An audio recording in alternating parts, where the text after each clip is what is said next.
electrical steering column lock failure.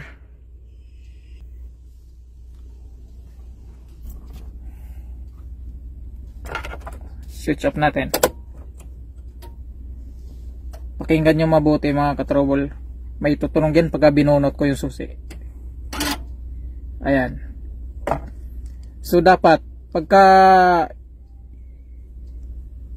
in-insert ko ulit itong susi mga katrobol, antayin muna nating tumunog bago natin i-switch on. Okay?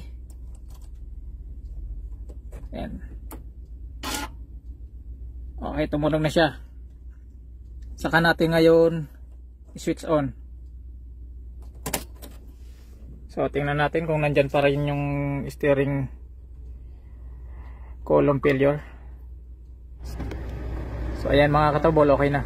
Ganun lang mga katrobol.